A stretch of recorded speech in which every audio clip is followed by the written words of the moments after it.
시골에서도 바쁘게 일하고 있는 30대 여성입니다. 마음 맞는 대학 동기들과 스타트업으로 시작해서 처음 한두 해 자리 잡느라고 애를 참 많이 먹었어요. 지금은 회사도 정상 궤도에 올라서 좀 사람 사는 것처럼 살고 있습니다. 당초 주변 사람들의 예상보다 성장 속도가 더 빨라서 요새는 일하는 재미를 느끼며 지내고 있어요. 딸내미가 세상 무서운 줄도 모르고 대뜸 사업을 시작한다고 걱정이 많으셨던 부모님께서도 요새는 딸 자식 잘 나간다고 어깨에 쫙 펴고 다니세요. 저 기죽을까봐 대놓고 말씀은 안 하셨어도 내심 혼기찬 딸 시집부터 갔으면 하셨던 걸 저도 알고 있었거든요. 덕분에 요즘은 결혼 이야기도 쏙 들어갔죠. 지금이야 결혼 생각할 겨를도 없이 제 일하느라 바삐 살고 있지만 한때는 저도 결혼이라는 인생의 중대사 앞에서 많은 고민을 해야 했습니다. 결혼은 사랑하는 사람 하나 믿고 처음 보는 인연과도 가족의 연을 맺어야 하는 일 아닙니까? 내가 선택하지도 않은 인연과 잡음 없이 잘 어우러져 지내는 게 결코 쉬운 일은 아니었습니다. 제 경우에는 특히 결혼을 했더라면 제게는 손이 형님들이 되었을 예비 동서들과의 관계가 그러했어요. 아니 우리가 뭐 알고 그랬어? 좋은 대학 나온 줄 알았으면 애초에 우리가 그런 식으로 행동을 했겠냐고. 그게 왜 꼭 우리 잘못인 건데? 정말 끝까지 뭘 잘못했는지 모르시네요. 제가 어떤 학교를 나왔는지 알든 모르든 댁들이 나한테 한 짓은 사람이 사람한테 하면 안 되는 짓이에요. 그런 것도 모르는 인간들이 제 자식이라고 제대로 키울지. 나도 당신 같은 사람들 수준에 안 맞아서 못 어울리겠네요. 처음부터 감이 좋지 않았던 예비 동서들과의 만남은 결국에는 걷잡을 수 없는 파국으로 결론을 맺게 되었습니다. 사람 마음이라는 게 다른 사람을 대할 때 조건에서 아주 자유로울 수만은 없다는 걸 알지만 그게 다른 사람을 무시하고 업신여겨도 된다는 면죄부가 될 수 있는 것은 아니지 않겠어요. 그런 점에서 저 두 인간들은 정말이지 고약한 사람들이었어요. 도대체 이게 다 어떻게 된 이야기인지 지금부터 자세한 이야기를 들려드릴게요. 시작부터 제 자랑을 하는 것 같아 좀 그렇지만 제가 잘하면서 공부를 제법 하는 편이었어요. 제가 자란 곳은 도시와는 거리가 먼 완전한 시골 마을이었거든요. 요즘도 시골에 아이들 울음소리 듣기가 여간 힘든 게 아니라지만 저 자랄 때도 한창 시골의 학교가 급격하게 줄어들던 시기였습니다. 학교 다닐 아이들이 줄어드는 판국이니 피할 수 없는 현실이었죠. 심지어 제가 나온 초등학교는 인근 읍내를 본교로 하는 시골 깡촌의 분교였어요. 당시에는 이미 전교생이 10명 남짓 한 곳이었으니 제가 자란 배경이 어떤지 이해가 좀 가시려나요? 상황이 이렇다 보니 중학교 진학을 위해서는 하루에 몇 대 마을에 들어오지도 않는 버스를 타고 20분은 좋게 나가야 했습니다. 걸어서는 거의 1시간 거리였습니다. 부모님도 밭일 하신다고 늘 바쁘셔서 학교까지 저를 태워다 주실 수 있는 날이 많지 않았기 때문에 어떻게든 버스 시간을 잘 지켜 등교를 해야 했어요. 비록 작은 시골 중학교이긴 하지만 저는 3년 내내 전교 1등 자리를 놓치지 않았습니다. 한 학년에 학생 수가 100명을 겨우 넘기는 판이었으니 서울의 강남 8학군 같은 곳과 비교할 때가 아니겠으나 그래도 부모님께서는 그런 제가 당신들의 가장 큰 자랑거리였죠. 저희 집이야 사방이 논밭인 그야말로 깡천이었으나 그래도 중학교가 위치한 곳은 읍 단위는 되었거든요. 학교 주변에 보습학원도 제법 많았습니다. 대도시만큼은 아니었어도 대한민국 교육열 높은 것은 어디 가지 않아서 저희 반 친구만 해도 학원 다니지 않은 아이가 손에 꼽힐 정도였습니다. 그 손에 꼽히는 아이들 중 하나가 바로 저였어요. 우리 민정이는 학원도 따로 안 다니면서 집에서 혼자 공부하는 거야? 학교 공부는 학교 있을 때 주로 하고 집에서는 숙제 외에는 따로 하고 있진 않아요.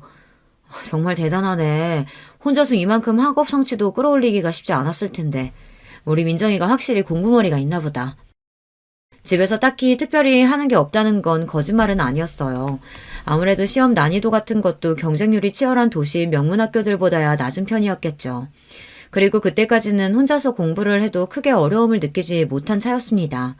선생님 말씀대로 공부하는 게 그렇게 어렵지는 않았으니 사람마다 각자 하나쯤은 타고난다는 재주가 저한테는 공부였던 게 아니었을까 싶습니다. 우리 딸 가진 것 없는 부모 밑에서 태어나 제대로 해준 것도 없는데 혼자서 이렇게 공부며 자기 일이며 똑부러지게 잘해내는 걸 보니 아빠는 우리 민정이한테 참 고맙다. 그럼 우리 민정이가 아빠 엄마 제일 가는 보물이지. 시골에서 농사 짓는 부모님 아래 크신 분들이라면 다들 아시겠지만 농사일이라는 게 여간 힘든 일이 아니거든요. 1년 365일 단 하루도 마음 놓고 쉴 수 있는 휴일이 있는 것도 아니고 고된 노동이 정말이지 끝도 없이 이어지죠. 그렇게 몸부셔서라 일하면서도 항상 좋을 결과만을 보장받을 수도 없었습니다. 태풍이라도 한번 세게 불면 된설이라도 맞으면 그 해 농작물들을 망치기 일쑤였죠. 오죽하면 풍년은 하늘이 내리는 거라고도 하잖아요. 자연 앞에서 무력한 인간의 존재를 느끼기에 더없이 그만인 일이 아마 농사가 아닐까 싶습니다. 그리 힘든 일을 하시는 분이시니 부모님 두 분 지친 얼굴을 보며 자라는 것이 일상이었어요. 그런 부모님 얼굴에 환한 미소를 짓게 해드릴 수 있는 일인데 공부 잘하는 게 저한테도 자랑이 아닐 수가 없었죠. 워낙 저희 부모님도 자랑거리라고는 공부 잘하는 자식놈 하나뿐이셨을 테니 동네방네 자랑을 하고 다니신 탓에 제가 사는 시골 마을에서 제가 공부 잘하는 걸 모르시는 분이 없으셨습니다. 당시에 저희 부모님도 시골에서 농사 지으시는 분들치고는 젊으신 축에 속하셨으니 소녀 같은 아이가 인근 읍내에서도 가장 공부 잘한다는 게 동네 자랑이 되었습니다.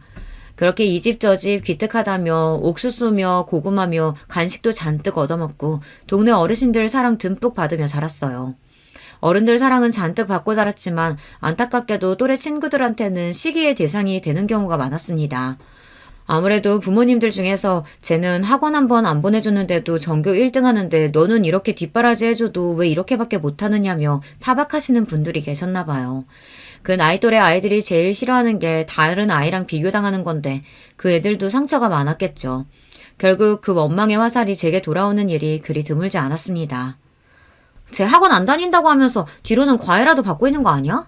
자기는 뭐가 그렇게 잘났다고 학원도 안 다니고 성적이 저렇게 잘 나오겠어. 그러니까 너 평소에 공부 어떻게 하냐고 해도 학교에서 수업 받는 거 말고 별로 하는 거 없다고 거짓말이나 하고 우리는 뭐 학교 수업 안 듣나? 지만 따로 좋은 거 하면서 자기는 노력 안 해도 머리 좋아서 공부 잘한다 뭐 이런 소리 듣고 싶어서 아무것도 안 하는 척 하는 거 아니야? 지금도 제가 그다지 사교적인 성격은 아닙니다만 어릴 때는 정말 수줍음이 많은 편이었거든요. 친구도 정말 마음이 잘 맞는 저와 비슷하게 조용한 친구 몇몇이 전부였기에 저에 대해 오해하는 친구들도 많았어요. 공부 좀 한다고 다른 애들 무시한다는 식으로 몰아가는 아이들도 있었고요. 그럴수록 더더욱 친구 만드는 데 위축이 되어 더 제가 어울리는 친구들과만 가까이 지내게 되었습니다. 고등학교 진학할 때가 되자 제 주변 어른들이 저보다 더 부산해졌습니다. 특히나 학교 선생님들께서 저를 가만두지 않으셨어요. 그동안 학교에 호출될 일이 거의 없으셨던 저희 부모님도 학부모 연담을 빙자하여 자주 학교로 불려나오시게 되었습니다. 아버님, 어머님, 많이 부담스러우실 줄은 알지만 앞으로 민정이 장래가 달린 문제입니다. 제가 보기엔 민정이는 조금만 주변에서 도와주면 정말 좋은 결과 낼 수 있는 아이예요.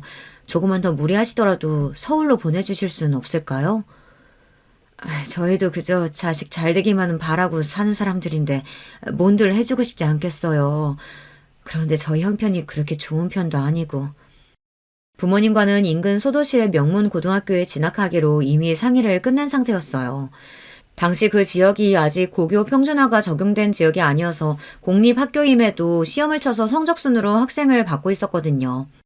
이 근처에서 공부 좀 한다는 애들은 거의 다 그 학교로 진학을 한다고 해도 과언이 아니었으니 저는 그 정도면 나쁘지 않다고 생각했습니다. 솔직히 당시 저희 집 형편을 고려해 볼 때 그 정도도 부모님께서 큰 결심을 하신 거였어요.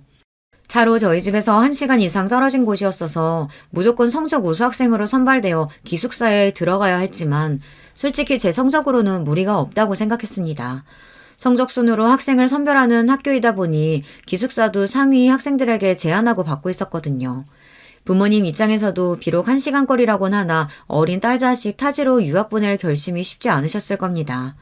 그런데 학교 측에서는 그보다 더 멀리 떨어진 서울의 명문학교에 저를 보내자고 저희 부모님을 설득에 들어간 겁니다.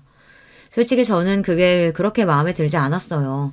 선생님들 입장에서야 본인들이 가르치는 학생이 더 넓은 세상으로 나갈 수 있는 자질을 갖추고 있는데도 어린 나이에 현실의 벽에 부딪혀 제가 더 욕심을 내지 못한다고 생각하셨을 수도 있어요. 하지만 저도 당시에 겨우 16 어린 나이였습니다. 부모님 품에서 벗어나 멀리 떨어진 곳으로 가고 싶다는 마음이 없었어요. 사실 진학하겠다고 한 학교도 기숙사에 들어가야 한다고 해서 걱정이 많은 터였습니다.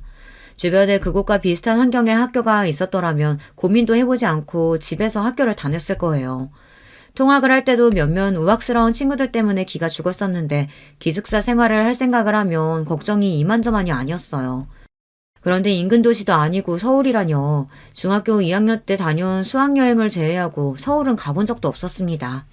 지금이야 KTX 타면 2시간도 안 돼서 집에 갈 수 있는 거리이지만 당시로는 저한테 꼭 아느니 아무도 없는 타국에 떨어지는 것과도 같은 기분이었습니다.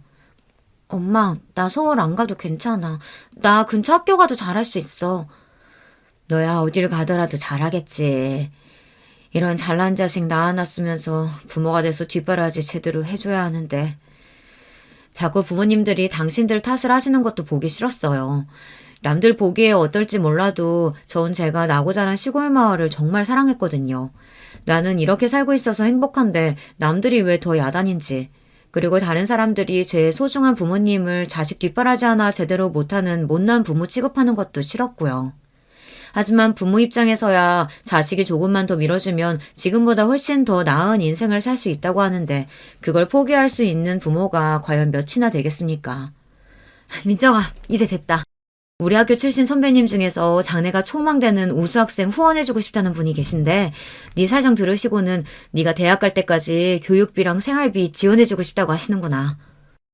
담임 선생님 말씀에 저희 부모님들께서는 눈시울까지 붉히시며 감사 인사를 거듭하셨어요. 하지만 저는 이제 꼼짝없이 머나먼 타지로 나가야 한다는 생각을 하니 두려운 마음에 눈물이 비집고 나왔습니다. 제가 괜찮다는데 굳이 저를 보내시기로 한 부모님께도 어린 마음에 원망스러운 마음이 들었고요. 민정아, 지금이야 네가 엄마 아빠랑 떨어져서 지내야 한다고 생각하니 무섭기도 하고 서운하기도 하겠지만 이게 최선의 선택이라는 건 우리 딸도 곧 알게 될 거야. 어딜 가서도 우리 딸이 잘할 거라는 건 믿을 의심치 않으니 엄마 아빠는 걱정 없이 웃는 얼굴로 너 보낼 거다. 그렇게 저는 서울의 특목고에 진학하게 되었습니다. 그 학교에 입학하고 나서야 제가 그동안 얼마나 우물한 개구리였던 건지 깨닫게 되었어요. 시골 학교에서 공부 꽤나 했다는 건 거기서는 될 것도 아니었습니다. 거기 있는 친구들 중 중학교에서 전교 1등 안 해본 애들이 더 드물었습니다. 저처럼 시골 깡촌에서 유학 온 애들도 거의 없다시피 했어요. 처음 상경했을 때 제가 지내던 곳 풍경과는 달리 빽빽하게 들어선 고층 빌딩들의 눈앞이 빙글빙글 도는 것 같았습니다. 다른 친구들 그동안 살아온 이야기 듣자니 그때보다도 더 눈앞이 도는 기분이었어요. 나는 어릴 때부터 영어 유치원 다니고 방학 때마다 어학연수 나가서 영어 배우고 들어왔어. 엄마 아빠가 어릴 때부터 대학은 미국 아이비리그 보낼 거라고 하셨거든. 근데 나만 그런 거 아닐걸? 우리 반 애들 중에 어학연수 한 번 안 다녀온 애들 없을걸? 제가 어디서 듣지도 못한 시골 마을에서 올라왔다는 걸 알자 호기심을 갖고 다가온 친구 하나가 이렇게 설명했습니다. 그 말이 틀린 말은 아닌지 3학년 선배들 반은 아예 국내 대학에 진학할 국내반과 해외 입시를 준비하는 해외반으로 나눠서 대학 진학을 준비하고 있었어요.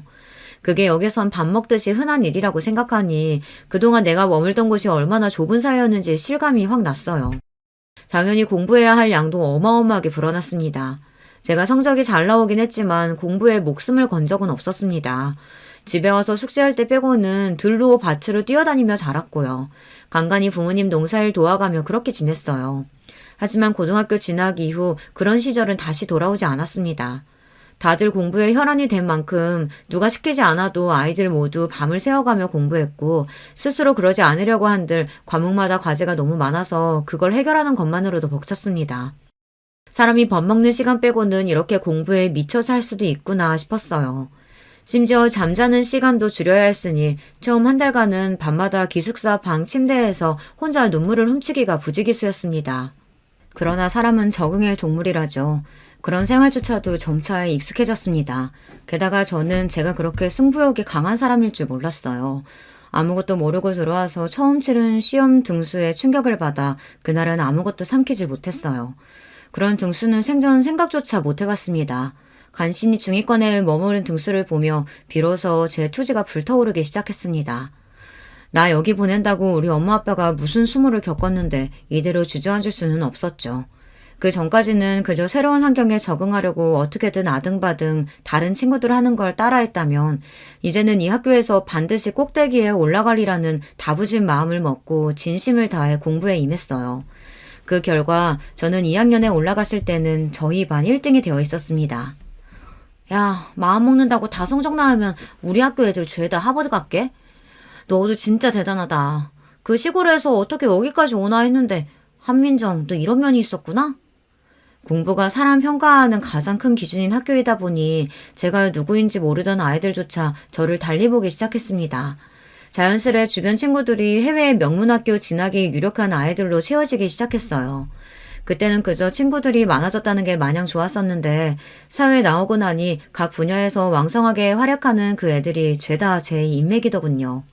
그때는 몰랐습니다. 주변 어른들이 하시던 말씀이 이렇게까지 고려하신 거구나 싶네요. 성적은 오르고 올라 3학년에 올라가니 제 성적은 해외반 중에서도 최상위권이었습니다. 예전 같았으면 유학이라고는 상상도 못했겠으나 그래도 저도 이 학교 들어와서 보고 들은 게 적지 않았어요. 워낙 명문학교 진학률이 높다 보니 유학을 후원해 주시는 분과 연결되는 것도 어렵지 않았습니다. 이왕 큰 물로 나온 김에 제 능력으로 갈 수 있는 데까지는 가보고 싶었어요. 결국 저는 아이비리그 진학에서도 가장 높게 평가하는 무려 하버드 대학교에 진학하게 되었습니다. 이게 웬 경사라니? 우리 학교 출신 중에 하버드로 들어가는 학생이 나올 줄이야. 정말 장하다 민정아. 내 새끼 혼자서 그 타지에서 얼마나 고생이 많았을꼬. 우리 민정이 기특하다 기특해. 유학이 확정되고 금유한양한 고향에서 제 고등학교 진학을 도와주신 중학교 선생님들과 관계자분들이 저를 과거 급제라도 한 듯 열렬히 맞아주셨습니다. 어린 딸 타지로 보내고 노심초사하셨을 부모님도 기쁨의 눈물을 쏟으셨어요. 정말 다들 감사합니다. 엄마 아빠 조금만 더 기다리면 내가 정말 호강시켜줄게. 다시는 힘든 일 안 하시게 내가 다 해드릴 거야. 머리도 좋은데 심성까지 고운 것 보게. 민정이 네가 우리 동네 자랑이다. 3년 노력의 결과를 더할 나위 없는 최고의 결과로 돌려받게 되어 정말 기뻤습니다. 그렇게 시작한 미국 유학 생활도 성실하게 했어요.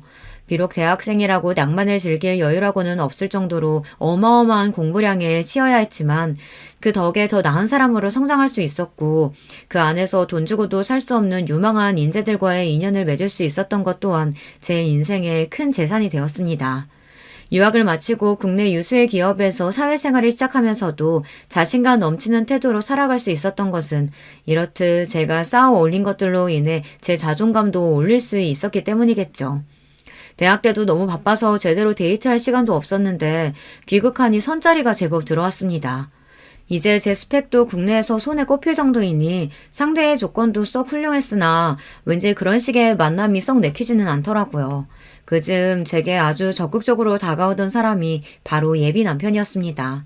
제가 근무하는 회사의 협력사 직원이었던 그 사람 직장도 꽤 훌륭한 평가를 받는 곳이었어요. 학벌도 국내 명문대로 졸업했고요. 에이 그래봤자 너한테 될 건 아니지. 객관적으로 보자면 동기 말이 틀린 말은 아니었습니다만 애초에 학벌 따져가며 연애할 생각도 별로 없었고 그저 대화 수준이 맞지 못할 정도가 아니면 크게 신경 쓰지 않았습니다. 무엇보다 예비 남편의 매너 있는 태도와 준수한 용모도 마음에 쏙 들었고요. 그렇게 연애를 시작하고 채 1년도 지나지 않아 결혼 이야기가 나오게 되었어요. 당시에는 제가 학교 졸업하자마자 저희 엄마 아빠 거처부터 옮겨드려서 그래도 전에 살던 시골에서 조금 근교의 읍내에서 지내고 계시는 부모님이셨습니다. 학생이었다고는 하지만 학교 이름값이 있어 그런지 학생 시절 인턴십 했던 곳에서 꽤 많은 금액을 적축할 수 있었거든요. 그렇게 이제 나이 드셔서 너무 무리 가는 밭일을 그만두시게 하고 그 근처에 작은 가게를 내드렸어요. 아이고 우리 잘난 딸내미 덕에 엄마 아빠가 호강한다. 고맙다 우리 딸. 저희 부모님이 저에게 해주신 거에 비하면 톡도 없다고 생각했지만 언제나 그렇듯 우리 딸이 최고라 말씀하시는 부모님께 감사했습니다. 저희 부모님과는 달리 예비 남편 집안은 그 사람 날 때부터 유복하다고 하더군요. 부모님 두 분 중 아버님은 사업을 하시고 어머님은 전문대에서 교수로 재직하고 계셨습니다. 아들 삼형제 중 막내인 예비 남편은 그렇게 교육에 대한 관심이 지대한 부모님 밑에서 크게 사고치지 않고 성실히 공부해서 좋은 대학, 좋은 직장에 들어간 부모 속 썩일 줄 모르는 말 잘 듣는 아들로 자라났습니다. 비록 자라온 환경이 차이 나는 게 좀 걱정스럽긴 하지만 아가씨가 머리가 좋아 좋은 직장까지 다닌다고 하고 우리 애랑 말도 잘 통한다고 하니 그건 참 좋네요. 결혼해서도 이 근처에서 지낼 테니 지금이랑 크게 바뀌지 않을 것 같아 그것도 마음에 들고요. 첫 인사드린 자리에서 묘하게 신경 거스르는 말씀을 하시는 예비 시어머니가 좀 마음에 걸리기는 했어요. 하지만 어쨌든 저를 좋게 보셨는지 그 이후로는 제게 상냥하게 대해주셔서 그러려니 했습니다.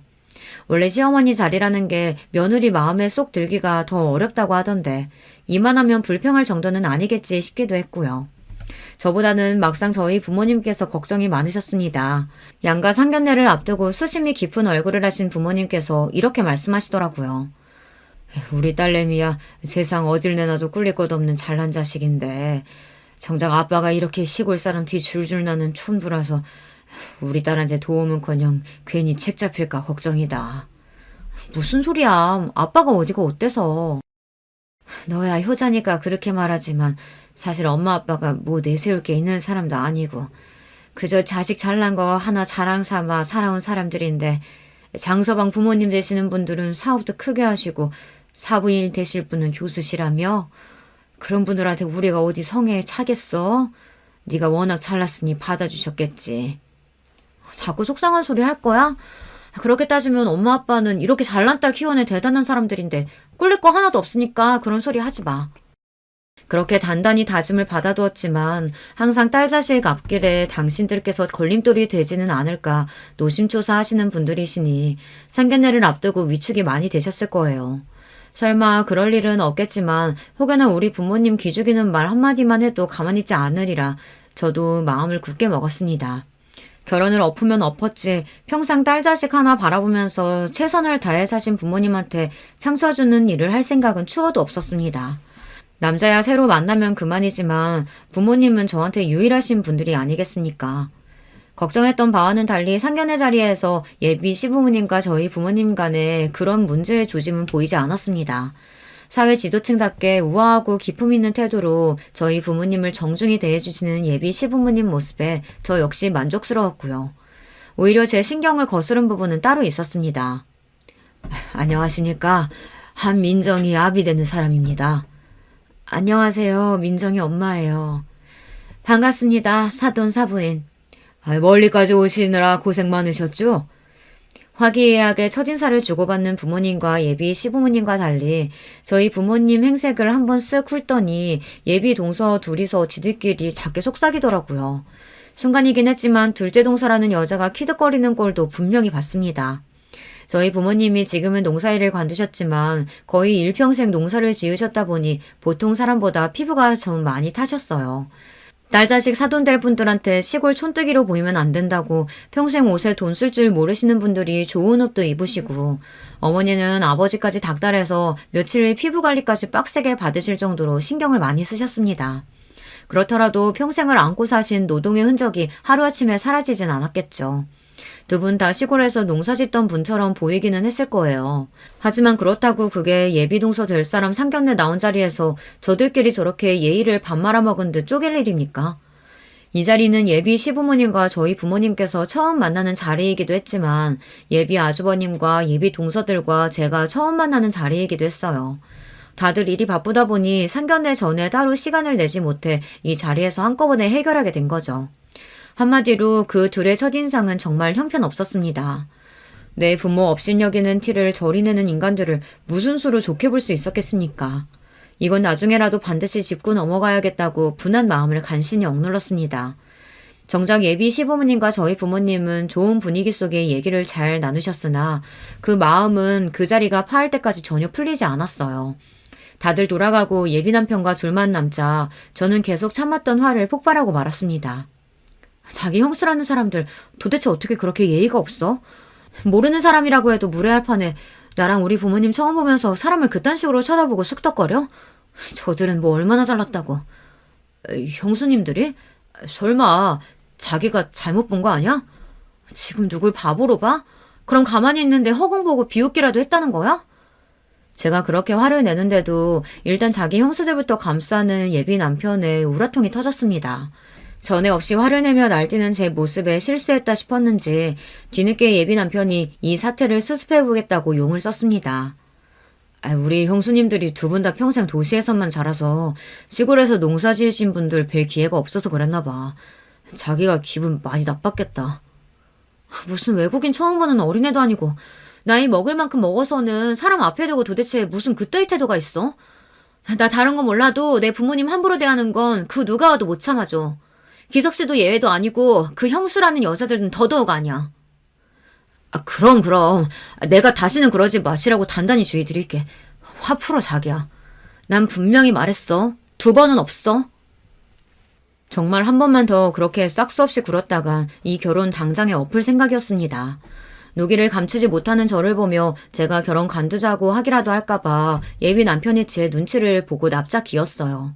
정말 제 형수들아 하는 꼴 못 보고 저러는 건지, 보고도 일 크게 만들기 싫어 모른 척하는 건진 몰라도 예비 남편까지 꼴 보기 싫더라고요.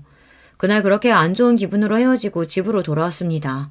오랜만에 서울 올라오신 김에 맛있는 거 사드리고 좋은 구경 시켜드리고 싶어 부모님을 집으로 모셨거든요. 상견례 감상이 나쁘지 않으셨는지 2분 다 표정이 좋으신데 괜히 저 때문에 겪지 않으셔도 될 일을 겪게 해드린 것 같아 죄송스러웠습니다. 사돈내외도 그렇지만 정서방 형제들도 그렇고 형수 되시는 분들도 그렇고 어쩜 다들 그렇게 귀티가 나고 사람들이 세련되던지 우리 딸이 그런 집에 시집간다고 생각하니까 아빠가 마음이 너무 뿌듯하더라. 그러게 말이야. 우리 딸도 저리 좋은 집에서 태어났으면 지금보다 더 빛났을 텐데. 하긴 우리 딸은 지금도 빛나지만 신이 나서 말씀하시는 것처럼 그 인간들 속도 그렇게 귀티나는 인간들이었으면 좋으련만 시작부터 사람 겉모습 보고 판단하는 것도 모자라 그걸 숨기지도 못하고 차별하는 꼴을 딱 걸린 판에 그 둘을 좋아하게 되는 일은 요연해 보였습니다. 사람이 작은 부분에서 인성이 보이는 법이라고 하지 않습니까? 어차피 그들과 가깝게 지낼 생각은 애초부터 싹 사라졌고 그저 서로 갈등이 생기지 않을 정도로 거리두는 사이로 지내야겠다고 속으로 마음 정리를 마쳤습니다. 예비 시어머니 말 맞다나 예비 남편이나 저나 서울에 살면서 일하고 있고 예비 시댁 식구들 전부 서울에서 거주하다 보니 결혼 준비하면서도 그쪽 식구들 얼굴 볼 일이 종종 생겼습니다. 특히 이제 곧 동서지간이 될 텐데 얼굴이나 익혀두어야 하지 않겠냐며 예비 동서들이 저를 불러내는 일도 있었어요. 워낙 좋게 감정이 시작된 게 아니니 가급적이면 그 둘만 만나는 일은 피하고 싶었으나 좋든 싫든 곧 가족으로 엮이게 될 텐데 마냥 피할 수도 없는 일이었죠. 듣자 하니 저번 상견례 때 동서가 오해가 좀 있었던 것 같은데 설마 우리가 사돈 되실 분들한테 그럴 리가 있겠어? 혹시나 맘 상한 거 있었으면 풀어 동서. 오해는 무슨 말 같지도 않은 소리를 하는 꼴에 콧방귀라도 끼고 싶었으나 한 번은 참아주기로 했어요. 네, 설마 그렇게 경우 없는 짓을 하실 리가 있겠어요. 뭘 모르는 어린애도 안 할 짓인데요. 제 말에 동시에 둘 표정이 떨떠름해졌습니다만 뭐 제 알바인가요. 분위기를 풀어보겠다고 둘째 동서가 다급하게 말을 꺼냈습니다. 그 시골에서 올라와서 대도시 생활 적응하느라 고생 많았을 텐데 앞으로 우리가 많이 도와줄게. 동서지간 좋다는 게 뭐겠어. 상경한 지 10년이 넘었는데요, 뭐. 저도 여기서 밥 벌어먹고 사는 사람인데 걱정해 주셔서 감사합니다. 대도시 생활 적응이니 뭐니 아무래도 제가 시골 출신이라는 소리를 듣고 기 좀 죽일 심산이었나 본데 제가 미국 가서 대학 생활까지 한 사람인데 듣고 있으니 실수밖에 안 나오는 얘기이지 않습니까? 저것들은 둘 다 바보인가 싶었어요. 이런 걸로 차별적인 발언을 하고 싶지는 않았으나 둘 다 국내에서 대학 나온 걸로 알고 있는데 도대체 뭘 믿고 나한테 저렇게 대도하는 척을 하려고 드는 건지 도통 이해가 되질 않았습니다. 우리 둘은 결혼 전부터 서로 알고 지내는 사이다 보니 뒤늦게 우리 집 식구 되면서 막내 동서로 들어오게 될 동서가 걱정이 많을 거 알아. 우리도 손이 사람으로서 본을 보일 테니까 동서도 잘 따라줬으면 좋겠어. 한마디로 제가 기싸움에서 져줄 생각이 전혀 없어 보이니 서열로라도 찍어 눌러보겠다는 소리였습니다. 본을 보이긴 애초부터 바닥 다 보인 마당에 뭐 가르칠 게 있다고요. 거기에 예 그러십시오 해줄 생각은 눈콧만큼도 없었기에 일부러 말을 돌렸습니다. 두 분은 원래부터 인연이 있으셨나 봐요. 우리가 같은 학교 동문이거든. 내가 이화여대 주회 선배고 우리 둘째 동서가 내 후배야. 굳이 묻지도 않은 출신 학교를 밝히는 두 사람 얼굴에 자부심이 줄줄 흘러넘쳤습니다. 제 동문 중에 자랑하기를 특히 좋아하던 사람들 얼굴에서 흔히 볼 수 있었던 표정을 여기서 보게 될 줄은 몰랐네요. 이화여대 참 좋은 학교죠. 국내에서 손꼽히는 명문 여대라는 거 잘 알고 있습니다. 하지만 그렇게 학벌 따지는 사람들이라면 제 앞에서 저렇게 물색 없이 잘난 척을 할 것 같진 않은데 좀 의아했습니다. 이대 나왔다는 걸 자랑스러워하는 게 이상하다는 소리가 아니라 이대에 나온 걸 자랑으로 생각하는 부류의 사람이라면 하버드 나온 제 앞에서 굳이 학벌로 자랑하려고 들지는 않을 것 같았거든요. 그자 제가 직접적으로 제가 어느 학교 출신인지 두 사람 앞에서 언급한 적이 없다는 생각이 들었습니다. 상견례 자리에서도 당연히 예비 남편이 식구들에게 이미 말했겠거니 생각했지 제 입으로 어느 학교를 나왔느니 떠들어댄 적은 없었습니다. 사실 그러기도 참 이상한 일 아닙니까? 밥 먹다 말고 갑자기 제가 하버드대 나왔어요. 뜬금없이 말하는 것도 우습잖아요. 그러고 나서 예비 남편을 만나고는 내내 의문이었던 점에 대해 물어보았습니다. 기석 씨, 혹시 나 어느 학교 나왔는지 집에 얘기 안 했어? 어? 당황해서 되묻는 꼴이 대답이나 마찬가지였습니다. 저는 좀 황당해진 기분으로 다시 물었어요. 아니 왜? 보통 집에서 결혼할 여자 데려온다고 하면 집안 환경이 어떻느냐, 학교가 어딜 나왔느냐 그런 거 제일 많이 물어보는 거 아니야? 아니 그게... 곧장 대답을 못하고 우물쭈물하는 꼴이 의심스럽게 짝이 없었습니다. 그렇지 않아도 처음 예비 시부모님 인사드렸을 때나 상견례 때나 마음 한구석에 찝찝했던 기분이 여전히 남아있었어요. 뭐야? 뭐 때문에 내 학벌까지 숨기고 내가 당신 형수들한테 시골 촌뜨기 취급이나 받고 있어야 하는 건데? 그동안 제가 참아도 너무 많이 참아줬죠. 자꾸 사람 의심을 들쑤시게 행동하는 예비 남편을 추궁하자 어쩔 수 없이 그 사람이 사정 이야기를 하기 시작했어요. 그게 말이야. 사실 우리 부모님이 좀 보수적인 데가 있으셔서 며느리가 자기 아들보다 학벌이 너무 좋아도 남자 쪽이 기죽는 거라고 별로 좋게 생각을 안 하시거든. 그래서 부모님한테는 자기가 그냥 수도권 대학 출신이라고만 했어. 뭐 이런 황당한 소리가 다 있나요? 남들은 내세우지 못해 안달인 제 학벌인데 여자가 학벌 더 좋으면 남자 기죽인다는 소리도 웃기지만 그걸 또 저렇게 대응한다는 소리는 들어보지도 못했습니다. 내가 진짜 기가 막혀서 내가 공부 열심히 해서 좋은 대학 나온 게 자기네 집에서 책 잡힐 일이야? 나 학벌 좋다고 좋은 데서 얼마나 선짜리 많이 들어왔는 줄 알아? 이런 황당한 취급도 듣도 보도 못했어. 그리고 부모님이 그렇게 생각하신다고 그걸 그런 식으로 얼버무려? 요즘 같은 세상에 비밀이 어디 있다고. 평생 속이기라도 할 작정이었어? 당신 지금 나까지 거짓말쟁이로 만든 거야. 나까지 바보 만든 거라고. 미안해. 결혼 전에 괜히 자기 속 시끄러워질 일 만들기 싫어서 그랬어. 내가 조만간 책임지고 제대로 얘기할 테니까 제발 화내지 마, 자기야. 내 속은 지금 네가 더 시끄럽게 만들고 있어. 어떻게 이렇게 황당한 짓을... 그럼 자기 형수들이 나랑 우리 부모님 그렇게 깔본 것도 그래서 그런 거였니? 이화여대에는 기대 것도 아닌 서울 변두리 대학이나 나온 줄 알아서? 우물쭈물 대답을 못하는 꼴을 보니 결과가 뻔했습니다. 연애할 때는 사람 참 똑부러지고 괜찮아 보였는데 이래서 사람은 곁에서 함께 큰일 겪어보아야 비로소 제대로 알 수 있다고 하는 건가 봅니다. 나 기석씨 만나고 진짜 이렇게 실망스러운 적이 없었어. 도대체 무슨 생각이었던 거야? 민정씨, 내가 정말로 미안해. 내가 생각이 너무 짧았어. 내가 민정씨랑 결혼하고 싶은 마음이 너무 앞서서 평소보다 경솔하게 굴었어. 내가 무슨 일이 있어도 사실관계 제대로 잡을 테니까 나한테 조금만 시간을 줘, 어?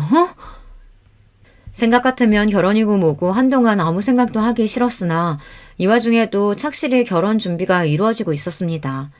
거기다가 좋은 집에 딸 시집 보낸다고 요즘 기분이 하늘을 찌를 듯한 부모님을 떠올리니 막막하더라고요. 한심스럽긴 했지만 아직 예비 남편에 대한 마음도 완전히 식지 않은 상태였고요. 결국 그 어이없는 일을 한 번은 봐주기로 했어요. 다음날 저녁에 자려고 들어누웠는데 갑자기 전화벨이 울렸습니다. 첫째 동서였어요. 친한 사이였어도 별일 없으면 이 늦은 시간에 전화는 실례인데 피차 서로 감정 좋을 것도 없는 사이에 이 시간에 전화라니. 역시 문제 있는 사람은 한 가지만 문제인 건 아니구나 싶었습니다. 한숨을 쉬며 마지못해 전화를 받았어요. 이 시간에 무슨 일이세요? 야, 너 내가 그렇게 알아듣게 얘기했는데 꼭 이렇게 긁어부스럼을 만들어야겠어? 내가 우리 집 식구도 아닌 너 때문에 도련님한테 입 조심하라는 소리까지 들어야겠냐고. 대뜸 전화에서는 다짜고짜 그게 무슨 소리예요? 진짜 저한테 왜 이러세요? 왜 이래? 이게 어디 순진한 척을 하고 있어. 네가 시골 깡촌에서 자란 촌년이라 촌년 취급한 거 가지고 도련님 닭달에서 어디 손이 동서들 말도 조심하라고 건방을 떨고 있어? 그런 취급 받기 싫으면 너도 대도시에서 크지 그랬니? 원망을 하려면 네 부모님을 원망하던가. 가난한 깡촌에서 커서 제대로 못 배웠으면 겸손하기라도 해야지. 어디 주제에 어울리지도 못할 신랑감 만나서 주제도 모르고 나대기. 너 우리 도련님 아니었으면 우리 같은 사람들이랑 애초에 어울릴 깜냥도 아니야. 알기나 해? 이 여자가 진짜 듣자 하니까 말이면 단줄하나. 제 도련님한테는 찍소리도 못하면서 그 화풀이를 나한테 다 해? 니까짓 게 뭐라고 감히 나를 이렇게 무시해? 내가 이런 소리 듣고도 너 같은 인간이랑 같은 식구 될 것 같아? 기서씨랑 네 시부모한테 연락해서 니년 때문에 우리 결혼 엎어지게 생겼다고 말할 테니까 어디 그때도 네가 이렇게 당당한가 보자. 그러고는 전화를 확 끊어버렸습니다. 진짜 이까지 결혼 뒤집어 엎어버릴 생각이었어요. 살다 이런 모욕은 처음이었어요. 사태를 이 지경까지 만든 예비 남편이라는 놈한테도 우라통이 치밀었지만 진짜 제가 시골 출신의 서울 변두리 대학 출신이었다고 한들 첫째 동서라는 여자의 저런 몰상식한 행동은 결코 용인되어서는 안 될 것이었습니다. 그 길로 당장의 예비 남편에게 전화를 걸었습니다. 네 미친 큰형수라는 여자가 나한테 전화해서 무슨 막말을 퍼부었는 줄 아니? 일을 이 지경으로 만들어놓고 너는 잠이나 퍼자고 있어? 너도 꼴 보기 싫으니까 앞으로 나한테 연락하지 마. 민정씨! 그러고 정말로 며칠간 그 사람 연락을 깡그리 무시해버렸습니다. 도대체 이게 무슨 마른 하늘의 날벼락이에요. 남자 하나 잘못 만났다고 내가 이런 꼴까지 당해야 하다니. 내가 남자에 환정한 것도 아니고 저놈 없으면 못 사는 것도 아닌데 왜 이런 수모를 견뎌야 합니까? 나 이 꼴 당하게 했으면 니놈도 마음고생 좀 해보라지 싶었습니다. 그렇게 며칠 만에 제 앞에 모습을 나타낸 예비 남편은 꼴이 꼭 피죽도 못 얻어먹은 것처럼 얼굴이 반쪽이 되어 있었어요. 저랑 결혼할 생각에 만만이었다가 하루아침에 버림받게 생겼으니 마음고생을 적지 않게 한 모양이었어요. 그 꼴을 보니 또 마냥 가슴이 시원하기만 한 건 아니더라고요. 민정씨, 제발 잠깐만 내 얘기 좀 들어줘. 나 정말로 반성 많이 했어. 형수님도 감히 당신한테 그런 얘기한 거 가만 안 두고 확 뒤집어 엎었어. 우리 형수들 형들한테 꼼짝도 못해. 내가 형수들 때문에 결혼 엎어지게 생겼다고 형들도 화가 나서 한 소리들 해서 지금 형수들 찍소리도 못하고 있어. 앞으로도 형수들 절제 당신 함부로 못하게 할 테니까 제발 한 번만 용서해줘. 어? 너 그 한 번만 소리가 벌써 몇 번째인 줄 아니? 내가 처음부터 그냥 확 끊어냈어야 하는 건데. 민정씨 제발 이번엔 진짜야. 형수들이 민정씨한테 사과도 하겠대. 그 인간들 사과가 무슨 의미가 있다고. 다들 꼴도 보기 싫어. 아니야. 안 그러면 자기들도 형들한테 이혼당할 판인데 이제 절대 그렇게 못 가본다니까? 솔직히 예비 남편 말이 더 이상 믿음직스럽게 들리지는 않았으나 그래도 그 두 인간들 기가 팍 죽어서 저한테 머리 조아리고 마음에도 없는 사과하느라 수치심에 부들부들 떨 것을 생각하니 좀 고소하기도 했어요. 그렇게 정말 마지막이라고 다짐을 받아두고 두 형님 내외와 대면하게 되었습니다. 재수씨, 제 안사람이 정말 큰 실수를 저질렀다고 들었습니다. 재수씨 입장에서 얼마나 화가 나고 상처가 되셨겠어요. 제가 대신해서 정말 사죄드립니다. 아주버님께서 잘못하신 것도 아닌데요. 사과할 사람은 따로 있지 않나요? 제 말에 그 자리에 있던 모든 눈들이 두 예비 동서에게 꽂혔습니다. 자기 남편들한테는 꼼짝도 못한다는 말이 거짓은 아니었던지 어지간힘도 아주버님들 눈치를 보는 예비 동서들 꼴이 우스웠습니다. 두 사람이 내키지 않는 표정으로 마지못해 입을 떼었습니다. 그날은 말이 좀 심했어. 그렇게까지 말할 건 아니었는데 내가 좀 흥분했어. 지금 그걸 사과라고 하시는 거예요? 이화여에 대해서는 사과를 그런 식으로 하라고 가르치나 봐요.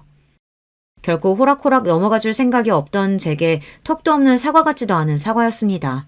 자기 딴에는 저보다 못한 인간에게 제 자존심 뭉개가면서 사과했는데 제 반응이 날카롭자 첫째 동서도 그만 제 성질머리를 이기지 못하고 버럭 악을 쓰기 시작했습니다. 사람이 이렇게까지 굽히면 그런가 보다 할 것이지. 니까짓 게 뭐라고 이렇게 건방을 떨어 이 촌년이. 형수님 진짜 미쳤어요? 이 사람이 진짜 제정신이야? 아니 다들 좀 너무한 거 아니에요?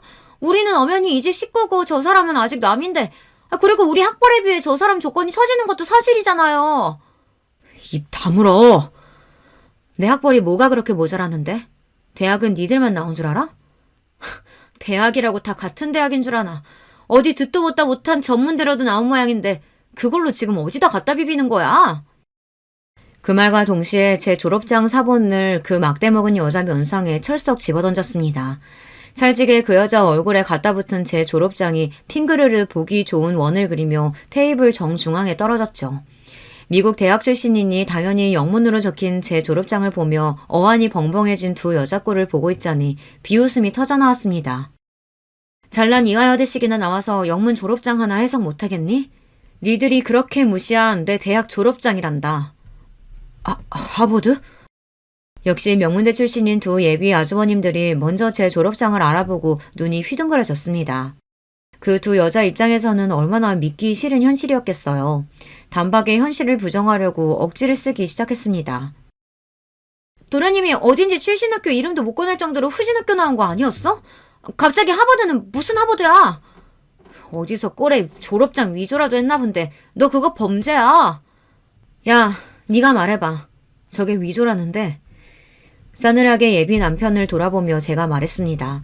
낯빛이 새파랗게 질린 예비 남편은 겨우 입을 떼었습니다. 이 사람 하버드 출신 맞아요. 여기 있는 그 누구보다 학벌로는 대적할 사람이 없는 사람이라고요. 민정 씨한테 들으면서도 설마 했는데 형수님들 이렇게 몰상식한 사람이었어요? 진짜 내 결혼 파토내려고 작정한 거야 뭐야? 사실 확인을 해주는 예비 남편 말에 그 둘 얼굴이 시퍼렇게 질렸습니다. 이미 저는 파혼할 결심을 굳혔죠.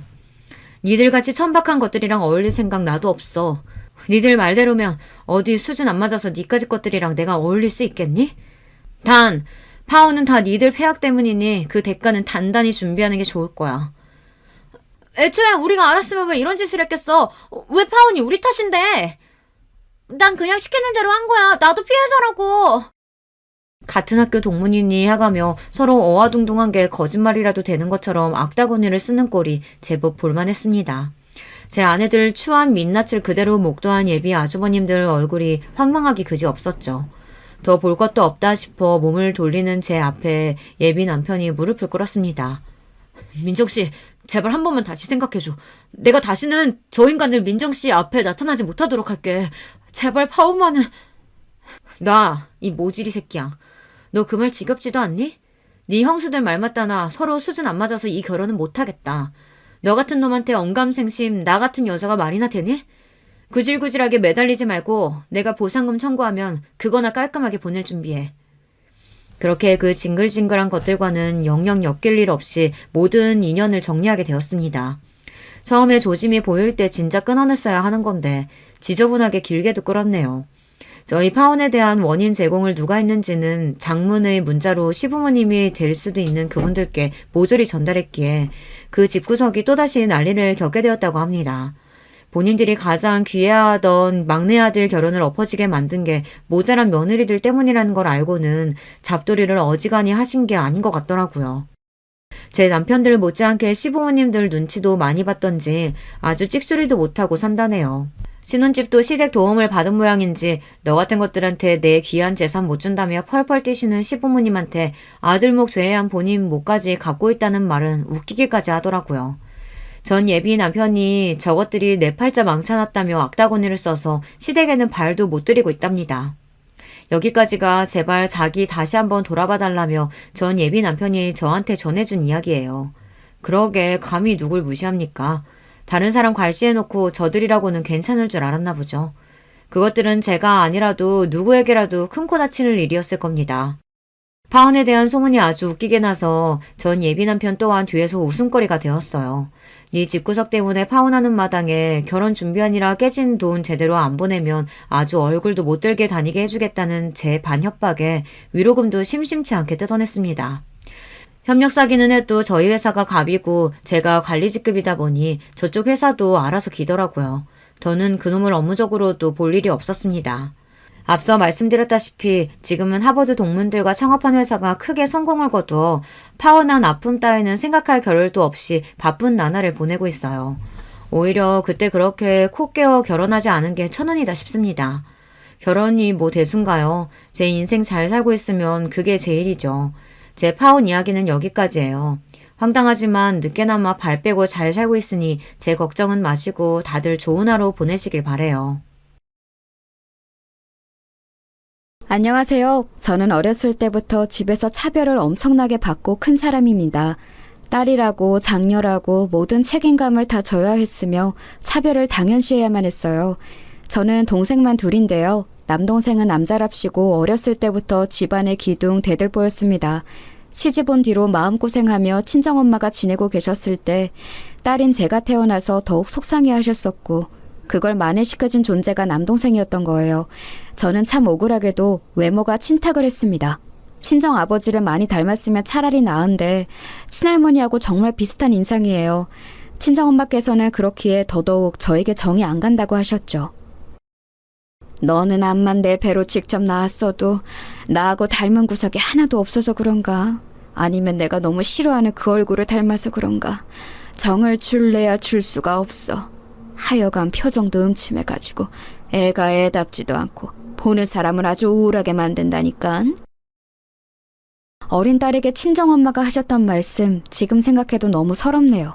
저는 타고난 성정이 차분하고 조용한 편이었어요. 그런데다가 하도 차별을 받고 구박을 받으니까 집에서 기가 죽어서 의기소침해졌죠. 이런 저와는 다르게 막내인 여동생은 원체 애교가 있는 성격이었습니다. 그리고 생긴 것도 외탁을 한 편이었어요. 여동생은 어렸을 때 잔병 치레를 했는데 당시 집이 너무 가난했던 탓에 제대로 못 돌봐줬습니다. 그래서 친정 부모님의 아픈 손가락이 되어버렸어요. 남동생은 귀한 손가락, 여동생은 아픈 손가락, 그리고 저는 그냥 손에 달려있는 손가락이었죠. 제가 성장기 때 항상 친정엄마께 들었던 소리가 동생들에게 양보해야지 라는 것이었습니다. 저는 속으로 생각했었죠. 늘 양보하며 살았는데 도대체 뭘 더 어떻게 양보하란 것인가. 친정 부모님께서는 맞벌이를 하셨는데 온갖 집안일이며 동생들 챙기는 것까지 제가 전담하였습니다. 친정엄마의 일자리가 불규칙적이었기 때문에 가끔은 며칠 이상 일을 안 나가실 때도 있었지만 그런 날에도 온갖 잡일을 저의 몫이었습니다. 밥도 설거지도 빨래도 각종 집안 청소도 동생들 숙제 봐주는 것도 철저히 저희 일이었던 것이죠. 이런 저에게 동생들은 습관적으로 칭얼거리면서 대들었어요. 여동생은 그나마 제 눈치를 보는 신용이라도 했었죠. 남동생은 머리가 서서히 크면서 치사하게 굴기 시작했습니다. 누나, 자꾸 나한테 잔소리하면 엄마한테 이른다. 엄마한테 일러서 누나 혼내주라고 한다. 누나 혼나고 싶어? 지금 생각해도 정말 얄미운 모습이었네요. 슬펐던 건 남동생이 그렇게 나오면 제가 할 말이 없어진다는 것이었어요. 친정엄마가 남동생의 편을 들리라는 것이 자명했으니까요. 하지만 저도 아직 어렸던 때였기에 어느 날은 저도 울컥해서 남동생에게 맞받아쳤습니다. 이를테면 일로 보라면서 남동생의 얄미운 머리통에 꿀밤을 세게 먹였었죠. 그리고 그날 늦은 밤 상황을 알게 되신 친정엄마께 저는 냄비로 맞았습니다. 냄비로 맞다가 국자로도 맞다가 쟁반으로도 맞았었네요. 엄마, 왜 저한테만 이러세요? 왜 저만 때리시냐고요? 그리고 상황이 어땠는지 왜 저한테는 안 물어보세요? 들어보시지도 않고 이러시는 거잖아요. 제 의견은 의견도 아니에요? 넌 입이 있어도 없는 거야. 의견 같은 소리 좋아하네. 확 그냥 쟁반으로 쳐 주둥이를 터뜨려 버릴까 보다. 맞은 것보다 그런 소리를 들었던 게 더 아팠어요. 몸보다 마음이 아팠습니다. 그 후로는 남동생과 상대를 아예 안 하려고 했어요. 그래도 그 이전까지는 미우나 고우나 제 동생이라는 생각이 있었는데 이제는 저도 모르게 정남이가 떨어져 버린 것이었죠. 학교나 열심히 다니고 공부나 열심히 해서 저 나름의 길을 걸어가는 수밖에 없다고 생각했습니다.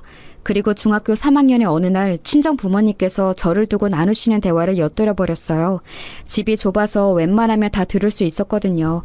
어차피 제가 좋은 대학 갈 애도 아니니까 아예 대학 보낼 생각을 말고 얼른 돈 버는 데 보냈으면 좋겠다고 이런 대화를 나누셨습니다. 심장이 철렁 내려앉았죠. 저는 그날 이후로 코피 터지게 공부를 시작했어요. 학원도 못 다니는 형편인데 어줍잖게 공부하는 것으로는 절대 가시적인 결과를 낼 수 없다는 판단이 그제야 섰던 것이었죠. 친정 아버지도 역시 엄마와 비슷한 분이셨습니다. 늘 저에게 네가 첫째니까 묵묵해야지, 모범이 되어야지 이런 식으로 말씀을 해주셨죠. 그런데 아버지도 엄마도 형제들 사이에서 첫째가 아니신 분들이었어요. 당신들이 모르시는 책임감을 왜 저에게만 강요하셨던 건지 참 모를 일입니다. 제가 죽도록 공부해서 꽤 좋은 인문계 고등학교에 턱걸이로 합격을 해내는 엄청난 쾌거를 일으켰을 때도 저는 황당한 반대에 부딪혔어요. 친정아버지는 난감한 얼굴로 이렇게 말씀을 하셨었죠. 네가 지금 인문계를 가서 공부 노름 해보겠다고 이럴 때냐? 대학 욕심이 있나 본데 어설프게 굴 거라면 일찌감치 접어라. 접고 그냥 돈이나 빨리 버는 길만 생각해. 왜요? 아버지하고 엄마 두 분 다 대학 안 나오셨잖아요. 그러니까 저라도 대학을 나와야죠. 그런 얘기는 왜 해? 공부는 네가 안 해도 우리 집안 대들보가 할 거다. 우리 아들내만 믿고 있어. 우리 집안 대들보? 우리 아들냄? 저에게는 단 한 번도 그런 호칭을 써주신 적이 없었건만 입맛이 쓸쓸했습니다. 그놈의 우리 아들은 시간이 갈수록 제 귀에 인이 박혀갔죠. 저는 고등학교 때 이를 악물고 공부를 했습니다. 자식이 없는 형편에도 알아서 코피 터지도록 공부를 하면 부모 입장에서는 너무 고마운 일 아닌가요? 쌍수 들고 환영해야 마땅한 상황 아닐까요?